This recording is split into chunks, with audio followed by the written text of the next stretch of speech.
এইটা হচ্ছে মসজিদের টেম্পোরারি মানে বাথরুম, আর এইখানে টেম্পোরারি ওযুখানা। মসজিদের অনেক কাজ বাকি এখনও।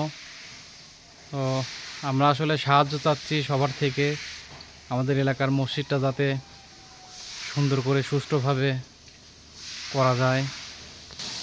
মসজিদে এখনও সিলিংয়ের কাজ বাকি আছে।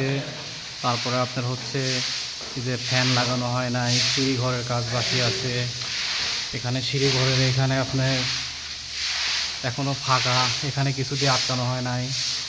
এই যে জাস্ট শুধু গ্রিলগুলো লাগানো হয়েছে। এখানে কিছু মানে মেন দরজা রাখা হয়েছে, যে এই তিনটা মেন দরজা এই যে এখানে রাখা হয়েছে, এগুলো লাগানো হয় নাই। জাস্ট এই মাত্র কিছুদিন হলো, 2-3 দিন হলো আর কি আপনার কারেন্টের কাজগুলো হচ্ছে, এখনও কমপ্লিটলি হয় নাই। এই হচ্ছে মসজিদের ফ্লোরের অবস্থা।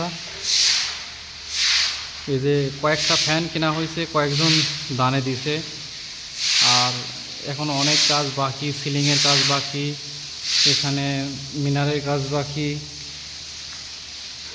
অনেক মসজিদ ধোয়া মোছার কাজ হচ্ছে।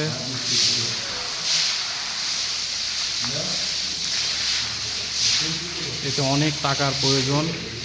ছবি তুলেছে। এটা হচ্ছে জানাজা জায়গা, এখানেও অনেক কাজ বাকি। এখানে যে ওঠা নামার কাজ, এটা হচ্ছে ডাম্পার পাশে।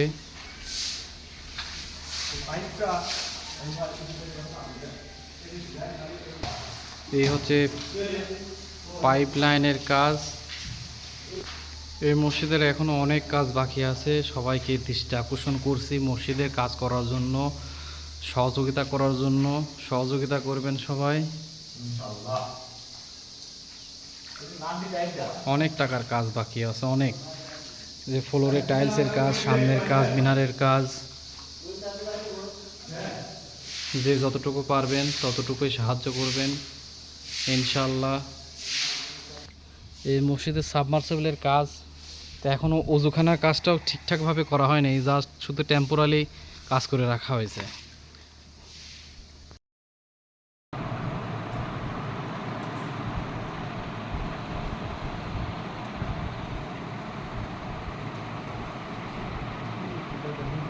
ছড়া দিচ্ছে।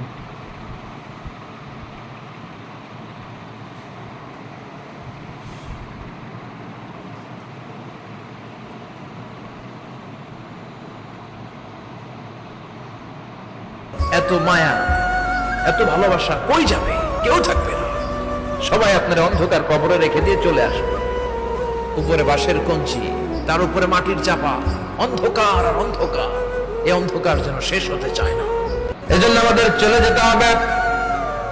দাদা গেল, চাচা গেল, মামা গেল, আমাদেরকেও যেতে হবে। জোরে কোন ঠিক কিনা?